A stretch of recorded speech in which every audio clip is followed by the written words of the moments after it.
Good morning, everybody. My name is Diana Ginsberg, and I am the CEO of Olam. It is my pleasure to welcome you today to the launch webinar of Olam's new Aspire program, which focuses on ethical best practices in international development. I am simultaneously excited to be here and a bit nervous. I am excited because this is a program that we're deeply invested in, and it's the product of many months and a lot of work by many people in Olam's network and beyond. I am a tad bit nervous because we are talking about ethics, and in the fields of international development and humanitarian aid, ethical dilemmas abound, and expectations around best practices are constantly evolving, so that sometimes gets sticky and complicated. And nervous also because this is a new program for Olam. A lot of thought has been put into it, but inevitably there are going to be things that we didn't get exactly right. And we will need to adapt based upon your feedback. And that's why we will be doing an external evaluation of this program in the coming year and years to come. And last but not least, nervous because by running this program, we at Olam are going to need to hold ourselves to an even higher standard in our own organizational operations. And as you well know, that can be easier said than done. We specifically chose to launch this program at the beginning of the Jewish New Year, which is a time that is traditionally set aside for introspection and improvement. There are at least 3 themes from the high holiday season that inform this work. The first is that introspection is for everyone. No one is exempt from this process. The second is that growth and learning are year-round, but it's helpful to have designated times that are devoted to this purpose. And the last, as those of you who may be familiar with the Ashamnu, Bagadnu confessional prayer, which is in the plural, that indicates that we are in this together and responsible to lift each other up. On today's call, we're going to have the opportunity to hear from 3 of our partners about how ethical dilemmas and ethical practices meet their work. We will hear a presentation from my colleagues about the Aspire program, the what, the why, the how, and then we will have time for questions. Although a significant chunk of today's call is going to be frontal, we ask you to keep your screens on if possible to maintain a sense of intimacy. Today's call is going to be recorded, and you can feel free to share the recording afterwards with other colleagues in your organization. On this call, I'm excited to welcome both staff of Olam partner organizations as well as individual Olam members who work in this field but outside of a Jewish or Israeli framework. Some aspects of this program are focused on organizational change and therefore are going to be geared primarily towards our partners, but we're excited for our individual members to get involved in other elements of the program. Before I introduce our speakers, I just do want to acknowledge that Olam's strategic partner, Sid Israel, recently did some important work on a code of ethics for Israeli headquartered development NGOs. I was privileged to be part of that process, and we're working together in a coordinated fashion on these programs. And I want to thank everyone who has been part of the planning of Aspire, Olam staff, our 12 steering committee members, some of whom are on this call, our external consultant, those of you who participated in focus groups, and others. It is now my pleasure to introduce our 3 opening speakers: Robert Bank, President and CEO of American Jewish World Service, Kira Bloomer, CEO of Tzedek, and Yonatan Bram, Executive Director of Tefel B'Tzedek. We were just chatting right before this call, and I mentioned that my professional background prior to coming to Olam 5 years ago was not from the fields of international development and humanitarian aid. And all of what I know about this work and doing this work with integrity is from our partners, and in particular, the 3 partners who are sharing right now.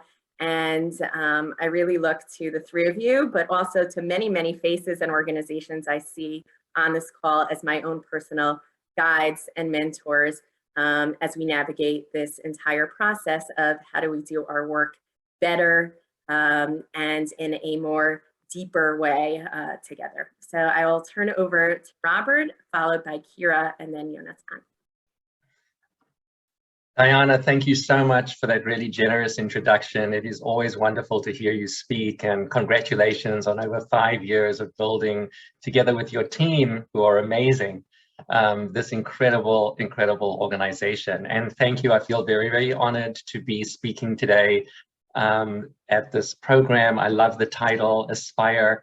I always say each day gives me an opportunity to become a better leader, and I know that's true for today. It's wonderful to see friends, part of the alum community, and to see and meet people that I don't know on Zoom. I wish it was in person. That's getting to be a bit of a cliche, but I'm still going to say it until we can get together in person. So I know I don't have a lot of time, so I thought I'd actually use my time to tell a little bit of a story in the context of AJWS's mission. So for those of you who are a little less familiar with AJWS, I'll start with some context. We pursue two highly coordinated program strategies. First, we're a grant maker. We provide financial support and accompaniment to more than 500 human rights organizations in Africa, Asia, Latin America, and the Caribbean. Second, we have a global advocacy team, and this team taps the power of the AJWS community in the US, including over 1,000 American rabbis and other key influencers who advocate on behalf of our grantees around the world. Now, these two programmatic strategies flow beautifully most of the time, but they sometimes do generate ethical challenges. So I'm going to tell you a story about a recent ethical challenge that we've had. And this dilemma surrounded the case of one of our grantees, leaders, called Nicholas Opio. He's a Ugandan human rights attorney and activist, and he heads up an organization called Chapter 4 Uganda. Now, Nicholas and Chapter 4 were key advocates in 2014, and they persuaded Uganda's highest court to declare, some of you might remember, a draconian anti-homosexuality law invalid in 2014. And they've continued to do really important human rights work in a very difficult context. Now, at that time in 2014, at the request of our grantees in Uganda, we ran a high-profile campaign in the US to pressure the Ugandan government to rescind this law. This was a well-coordinated example of our two program strategies, our grant-making and our global advocacy. Now, flash forward to December 2020. We find ourselves in Uganda. It is just prior to the elections in January, and Yoweri Museveni is very nervous and anxious that he's going to lose the election. He knows it's going to be rigged. And Nicholas, together with others, are advocating on behalf of other human rights organizations to actually support the candidate that is standing against Museveni, and this person is Bobby Wine. You might have read about this in the press. The Ugandan government really sort of worked to torture and silence any opposition, and so they arrested and detained Nicholas as a sort of seeing him as a threat to rigging and winning the election last December. So his arrest and detention was based on a very interesting charge, a criminal charge that said that he had received a grant from an American Jewish organization of laundered money. And that organization was us, American Jewish World Service. This was a complete trumped up charge. The money was not laundered, right?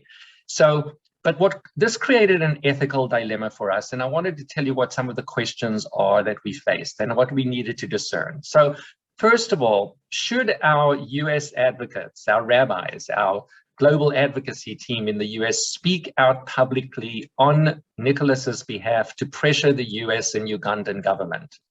Should we defend our own name and reputation in the face of this smear campaign by the Ugandan government, right? If we spoke out, would we jeopardize and place at risk our other 40 grantee partners in Uganda, right? Because the government, would sort of know even more about it. Would it put our 3 staff members in Uganda at risk? Now, and if we didn't speak out, would we be allowing the Ugandan government to damage our reputation in Uganda and around the globe?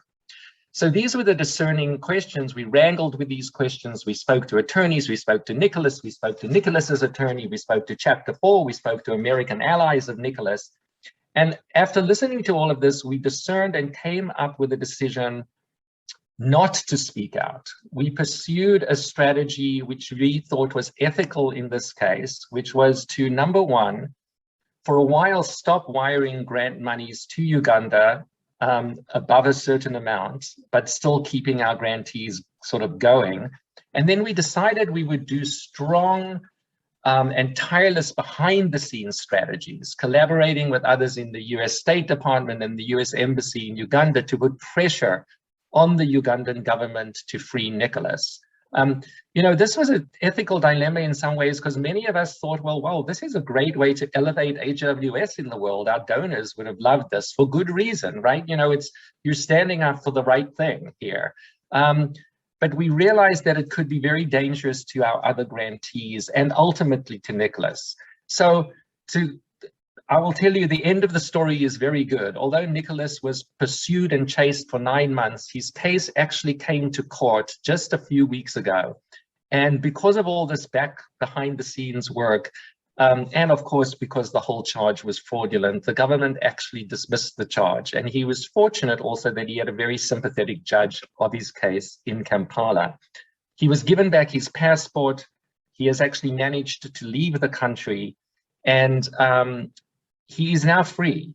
The situation for many others continues, but at least with respect to this case, we felt we made the right ethical choices in a very, very difficult situation. So I hope you found this to be an interesting example of the ethical tensions we face between this kind of noisy public advocacy work and our grantees and protecting them and the risks that we need to think about. And I'm sure many of you can relate to a lot of this.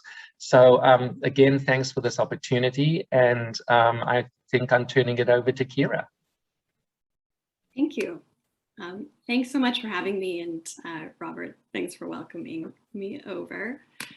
So Tzedek UK is the Jewish community's development charity. We're a 100% partner-led sustainable operation. We work in Northern Ghana and 4 states in India. And critically, the other half of our work is engaging the UK Jewish community in global social responsibility, social justice, and taking them along for the ride with our work. We do our best to hold ourselves to a very high standard across all of our work at Tzedek. That includes our development, our, sorry, give me a moment. I'm just on some medication that's making my eyes blurry, so please bear with me on this one. That includes our development work, our fundraising, our service and learning, and our education. One ethical dilemma we face often is surrounding our communications, especially when they're written by an external party. You know, I'm happy to be here. I'm owning it. I'm not embarrassed. It's fine. We all have to show up the way we are sometimes. Thanks.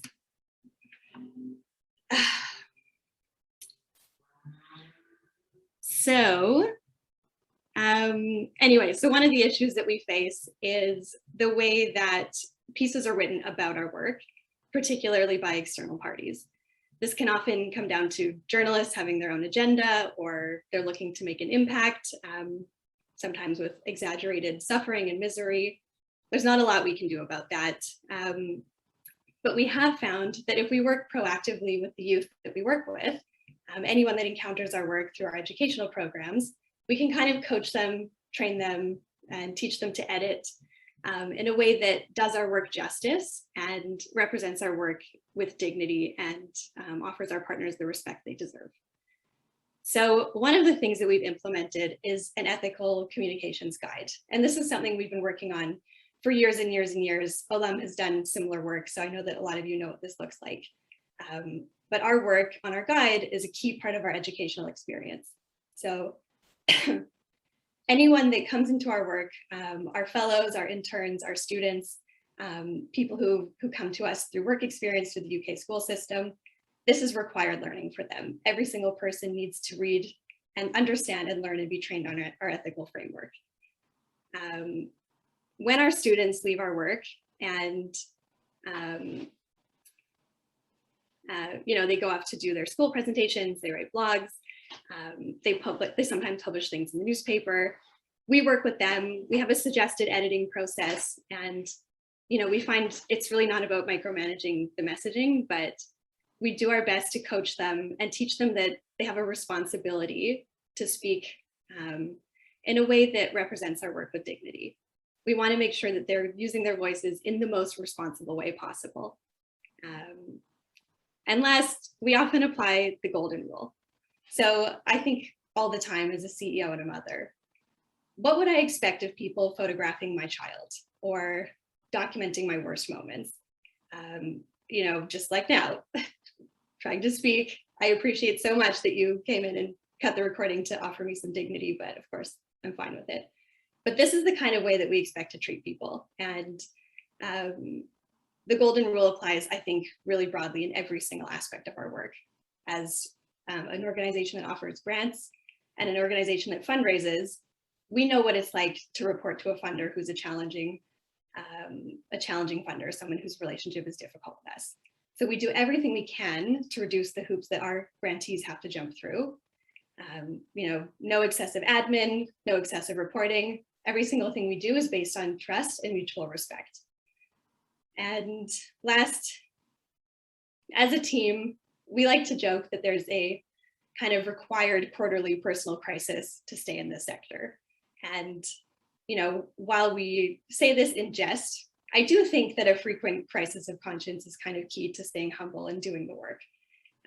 You know, this sector is constantly shifting. People change.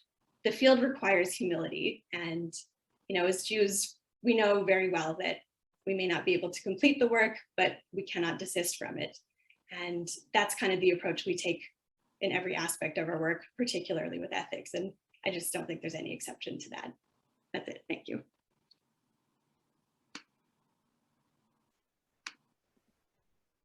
Thank you so much, Kira. Jonathan, we'll move on to you.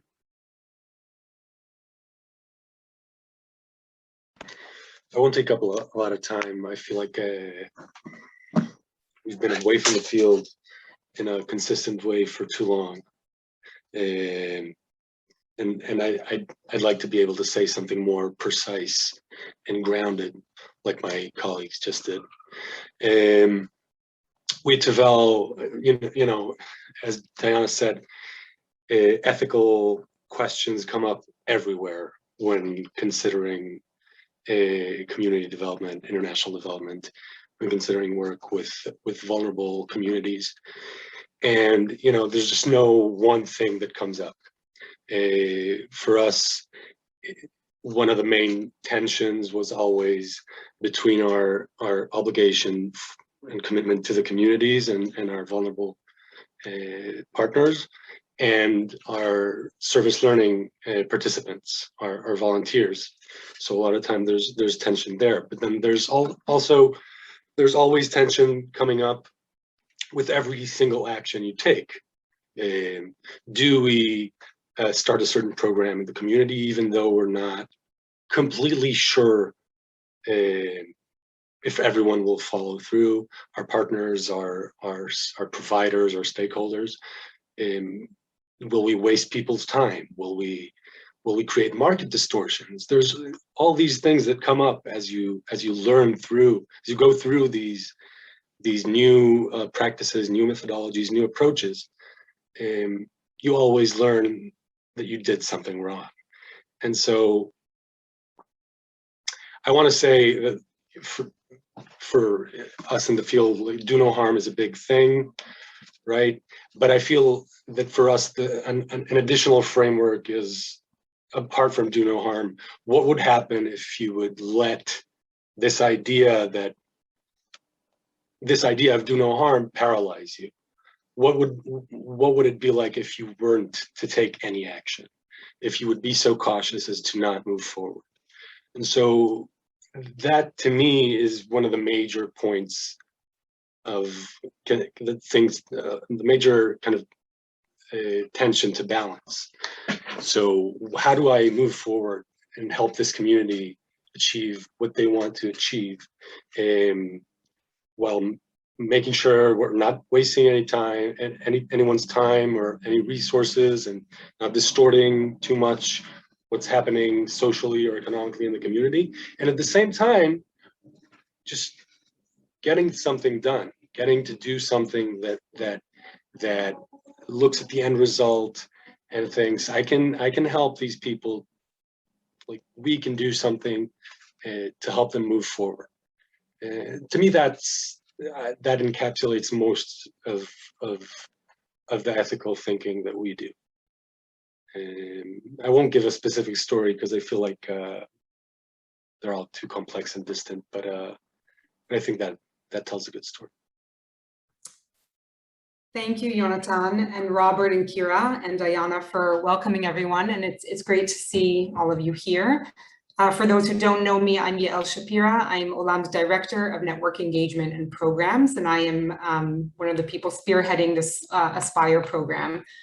Okay, so in the next few minutes, I'll be giving you an overview of the Aspire program, how you can get involved, and what are some expectations from our partner organizations.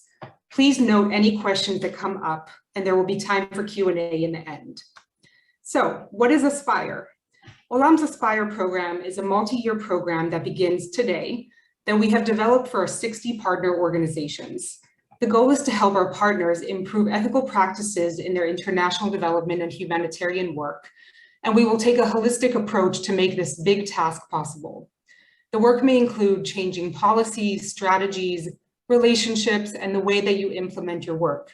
Aspire will help you break down what can feel like an overwhelming task into definable and manageable actions, and we will provide space to get into details about real situations and dilemmas, such as those that we heard from our speakers today, that you may come across in your work. Our goal is to see real, lasting, long-term changes, rather than just people checking off boxes for a quick fix. Olam is, and has always been, a platform for continued learning. We did not create this program because we assume that all our partners are lacking in ethical practices, but rather, we want to ensure that our partners have the tools and resources necessary to continuously work to self-improve. We are not here to judge your work, and we believe that there's no wrong time to begin adopting more ethical practices in your work. Next slide. So why Aspire and why now? I'll take a step back and give you some background on why we've developed this program and why we believe this is the right moment to focus on ethical practices. It's important that ethics guide how we operate in the fields of international development, humanitarian aid, and global service. First and foremost, of course, we must ensure that our actions make positive impacts on the communities with which we work. This is most likely to happen if we deliberately design and implement our programs with this goal in mind. The topic is not new to Olam. We have always found ways to incorporate ethical practices into our programs.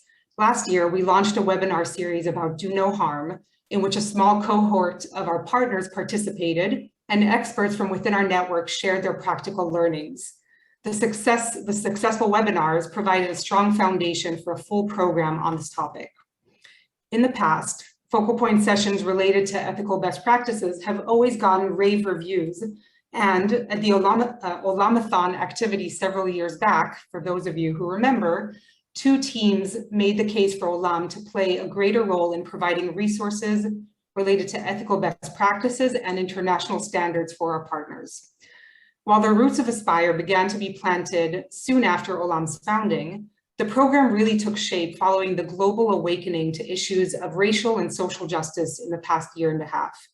The events that stirred this awakening in different societies have also sparked conversations in the international development arena about our roles in shifting power dynamics and creating a more equitable world. We want our network to be engaged in these important conversations. Finally, as these conversations continue globally, and as both society and the field at large evolve, more and more funders are looking to support organizations and programs that adhere to the highest ethical standards in their practice. So Olam wants to ensure that Jewish and Israeli organizations are regarded as highly qualified leaders in the field. The fields we work in are complex and varied, and it is impossible to tackle all topics at once. That is why we decided to focus on 4 general topics in our pilot year, and each year we will add more topics which we will review in depth. The 4 topics we will start with are ethical communications, community engagement, monitoring and evaluation of projects, and global service or volunteering. These topics were the focus of our Do No Harm program last year, so we are able to build on work we and experts within our network have already done. As part of the program, we ask that each Olam partner will select at least one Aspire topic to focus on per year that relates to your work. Some topics may be relevant to some partners, but not to others. For example, the global service topic is relevant only to those organizations that send volunteers or student interns abroad to developing countries or plan to do so. Okay, but what does this actually mean? So throughout the program, Olam will offer resources and tools that will allow our partners to assess your current work and take positive actions that will deepen your ethical practices. So these resources include a self-assessment survey that we will ask each partner organization to take once a year around Rosh Hashanah. The survey, which should take around 30 minutes to complete, includes questions about the way you approach work in each of the 4 topics. You will receive a score according to your answers, which we hope will be very honest and truthful, that will let you know where you fall on a spectrum of ethical practices. The survey responses will be seen by an external consultant who we hire to develop this tool, and Olam will only see information in the aggregate. The main purpose of the self-assessment survey is for you to gain insight and to spark conversation at your organization about what you're doing well and where you can still improve. Results will also allow Olam to offer trainings and workshops that benefit the specific needs of our partner organizations.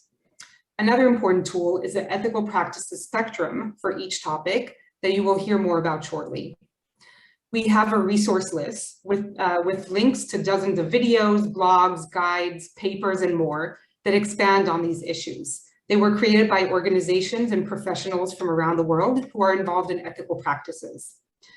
We will organize workshops and training sessions that will be a space to learn from experts, from each other, and share your own lessons and good work. We will also provide mentorship and peer learning opportunities so that you can create connections and learn from one another.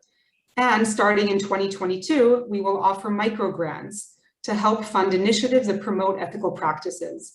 This could include hiring a consultant, organizing a team meeting or retreat about this issue, etc. Please note that this micro grant is separate from the Olam in Motion subsidies that are available to our partners. So we encourage partners to take this self-assessment survey as an important step for getting involved in the Aspire program. Therefore, some of these services we are offering, such as micro grants and mentorship, will be available only to partners who complete the survey. So all this information and more can now be found on the Olam website. You're welcome to go to the site at your own time and learn more about Aspire. So if you're asking yourself, so how does this program relate to me? I'll let you know. Our partner organizations vary widely in their missions, staff size, budget, and how much of their work relates to developing countries. We believe that all types of organizations can benefit from reflecting on and learning about ethical practices. Regardless of if your work is focused on local projects in Israel, the US, or Kenya, Aspire could help you think about the way you evaluate your projects or communicate about the work you do through an ethical lens. So whether you are a leader on ethical practices, infrastructure and provide quick fixes and guidance on alternative solutions. Someone can unmute themselves. Actually, great. So whether you're a leader on ethical practices or have not yet thought about this aspect of your work, Aspire is a good opportunity to have conversations with your staff on different levels and your funders and board members about how you can learn new things and improve how you do your work. We hope that this program will involve people that hold different roles at your organization and that it will not just stay with the CEO. We know that some of you may be thinking that this program is irrelevant to you since you carry out all your programs in the most ethical way. And that may be true, but we hope that you will still take the self-assessment survey and participate in Aspire as a mentor or leader to support other organizations. The main takeaway here is that there's a place for all of you in this work, and we are here to meet you where you are, where you're at, and find the best ways for you to get involved. Now I'll pass the floor to Amy Weiss, who will get into more detail about one of the ethical spectrums. Awesome. Thank you so much, Yael, and I'm honored to know most of you on this call, but for those who I don't, my name is Amy Weiss, and I'm the Director of Jewish communal engagement and learning, and based right outside Washington, D.C. It's amazing to see so many of our partners here today, and we're so excited to share this tool that we've been working on for a long time with all of you. So as Yael mentioned, there'll be a self-assessment survey and 4 different topics: community engagement, global service, communications, and monitoring and evaluation. Accompanying each of these self-assessment surveys will be an ethical spectrum tool that I'll explain to you in a few moments. I first want to give you a little bit of background as to how we created these ethical spectrum tools. The spectrums were created in collaboration with different steering committees, with experts both in and outside of OLUM's network. You can read more about this impressive committee on our website on the Aspire tab on the OLUM website. Each spectrum encompasses ethical best practices. I want to make a note on best practices versus ethical practices. It was a really hard distinction for us to make, but when you look at these spectrums, you might say there are some obvious things that are missing, but we felt that fell into best practices versus ethical best practices. So we really view these through that ethical lens. And these spectrums are just the beginning. As Yael mentioned, each one of these topics is huge and complex. We did our best in these spectrums to reflect the building blocks and the key pieces and components that us and our steering committees felt were important to an ethical program. And accompanying these spectrums will be resources, as Yael mentioned, mentoring, webinars, and more. The spectrum tool is really just a beginning for you to delve into this work. Each spectrum tool has something we call the 10 commandments. Just like the 10 commandments in our real world, it is about the baselines, the building blocks of humanity and society. Together with our steering committees, we determined for each topic our 10 commandments that are our baselines for what we believe are ethical codes of conduct and guidance that everybody should follow in order to be ethical in each one of these topics. Accompanying each 10 commandments, there'll be 1 to 3 real action examples for you to take a look at. These examples will help you determine where you fall and what you want to focus on. So here you'll see an example. The spectrum tools will all look similar to this. This is the communication spectrum tool, and you'll see number 1, our commandment, have and implement written ethical communications policies. Following that is an explanation of what we mean by this commandment, and then you'll see the actual spectrum example. Here there is 1, and like I said, with others, there might be several under each commandment. It goes from just beginning to moving along, well on the way, and leading. I want to make a note that I know many of you will fall into gray areas or in between these categories. We really want this to be an open discussion with your team to determine honestly where you fall and to use these spectrums to help decide which area you want to focus on in the coming year. Again, we know many of you might fall in that gray. We also want to emphasize that the spectrums really complement each other. So we really suggest that you familiarize yourself with all the spectrums in order to determine, again, which area you want to focus on. And each spectrum sort of enhances another.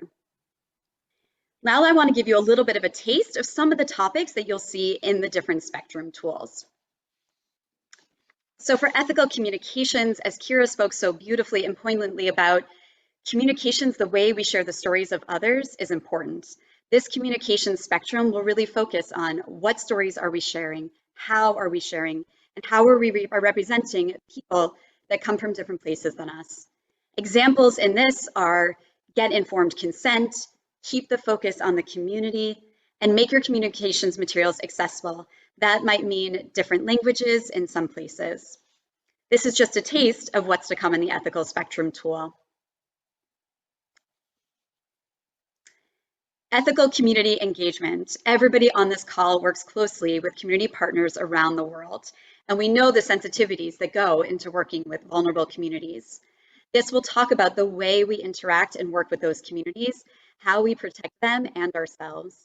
It'll discuss promoting locally led development, utilizing local resources and expertise, understanding the power dynamics and who you're working with in the community, and lastly, including your funders on ethical best practices when it comes to philanthropic practices and how they're engaging with the community as well. The next one is monitoring and evaluation. We all know we need to collect data and narratives in order to understand the impact of our programs, both the successes, the challenges, potentially the pitfalls. Examples in this spectrum will be about really prioritizing monitoring and evaluation through budget planning, ensuring you get a diversity of voices in your data collection, and really looking for honest responses, both positive and negative. We need to tell the whole story. And lastly, our fourth topic is global service and volunteering. This spectrum is the only tool that will be really specific to those partners that work with volunteers, whether that's skilled or unskilled, short-term or long-term. And here the spectrum will discuss things such as working with your community partner to ensure they are willing and able to receive volunteers, that the work of the volunteers are really meeting local needs and volunteer skills, and that there's financial transparency between you and the local community. We hope this gets you excited for what's to come. The spectrum tools are really detailed and an amazing tool to help you determine where you go from here and what you want to focus on. I'm going to pass it back to Yael to wrap up this part and head on to Q&A. Thank you, Amy. So here's what you can expect next. In the coming days, we will be sending an email to the main point of contact for our partner organizations with a recording of this webinar and with a link to the self-assessment survey. The deadline to complete the survey is November 7th. As a little incentive, we will be raffling off 2 $100 gift cards to organizations that complete the survey by the deadline. At the end of the survey, we ask you to identify 1 or 2 staff members who will be our point of contact for the Aspire program moving forward. This person should be in a position to affect the ethical practices at your organization and could be available to participate in programming such as workshops and group discussions. So keep your eyes out for information about programming related to ethical best practices, and we'll start workshops and sessions and other things in November. In terms of your time commitment, we ask again that you complete the 30-minute survey, and then we would love to see you get involved in various ways as much as you can. It's really up to you. But first, before you do anything else, we would love for you to share, again, the recording of this webinar with colleagues and get them excited about Aspire. We want to get as many people in your organizations involved. Many partners have already developed resources about ethical practices and have done important work on this topic. If you would like to share resources and stories with Olam and other organizations, you can send me them, these resources, or include them at the end of the survey. We would love to highlight those of you who have demonstrated good work on this issue. And finally, we can't forget, we want to see you at our Focal Point conference. It is just around the corner on November 3rd and 4th, and we have excellent speakers and sessions lined up for you, including sessions around ethical practices and dilemmas. If you haven't done so yet, you can register on the link that will be shared in the chat. And if you want to benefit from the discounted early bird rates, make sure you register by Friday. We really hope to see all of you and your colleagues at Focal Point. So thank you for listening and for being here and for being a wonderful part of our network. If you have any questions, please feel free to unmute yourself and go ahead and ask.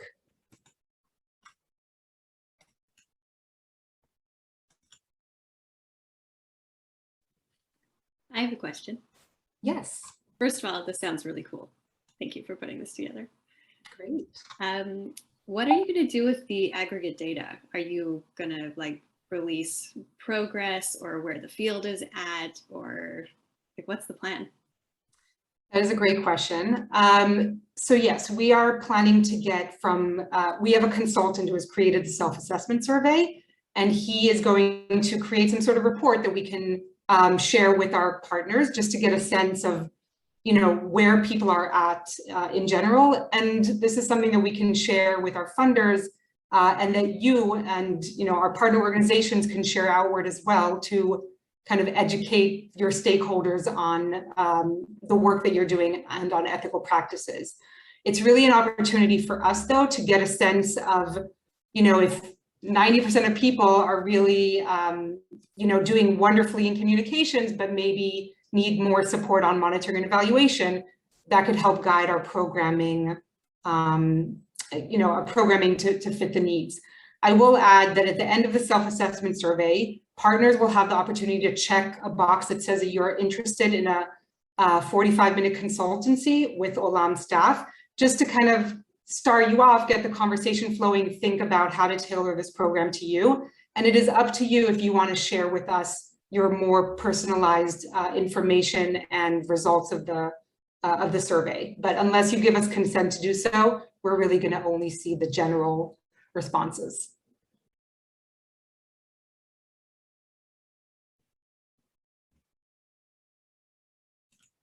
Anyone else?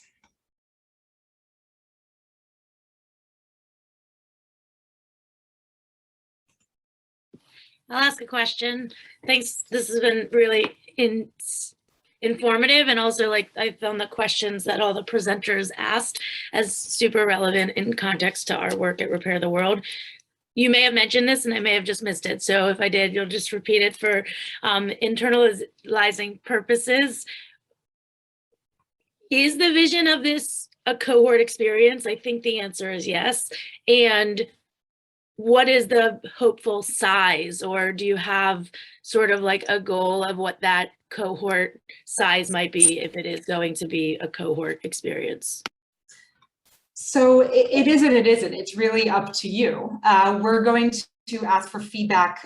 Again, at the end of the self-assessment survey, there'll be some questions to get some, a sense of what people are interested in. So if we see that many partners are interested in peer-to-peer conversations or in one-on-one mentorship or in different types of programming, we're here to support and provide what will be best for our partners. So while there won't be, specific like every month or every few weeks a meeting with the cohort, there will be different options that our partners can get involved in whatever way is most relevant to them. That way, if a partner can only commit to once every 6 months joining a webinar versus others who really want, a group of 4 organizations to really work together and learn from each other and share dilemmas, we're here to facilitate that. So it's kind of we're not sure just yet. Yeah, Al, thinking about the right staff to join the program from an organization, would you suggest somebody who's working in strategy or working directly with the field, or a mix of different expertise and backgrounds? That's a great question. First of all, it depends on like the 4 topics that we have this year, specifically around communications, monitoring, evaluation, global service, and community engagement. We'd love to get people who are knowledgeable about ethical practices in those, those topics. So if JDC Entwine, for example, decides this year to focus on communications and ethical volunteer work, you would choose to appoint people to be your comms person and the person involved in that.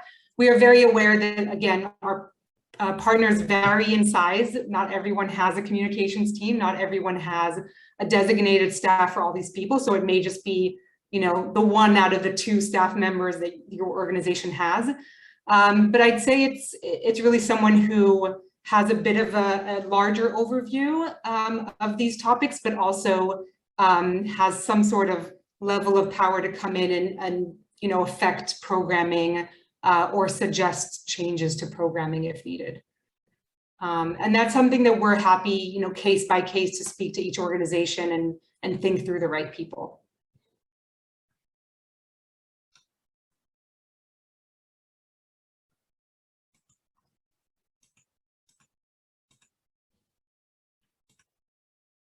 Anyone else? As always, you're welcome to email myself or anyone else at the Olam team with further questions. And we know this is new to us, this is new to you, and we're really excited to kind of figure it all out together in the next year, especially as Olam is also going through an internal process to continue to grow in our ethical practices. Anyone else? Okay, so I will call it. I will say thank you again to the Olam staff and all the people who supported this work on the steering committees for just doing a great work in putting this together. and for all of you for being here. And Olam is nothing without our partners. So we're really excited to work hand in hand on this program. And again, we hope to see you at Focal Point. So please register for our conference and have a good rest of your day or evening. And hope to see you soon. Thank you all.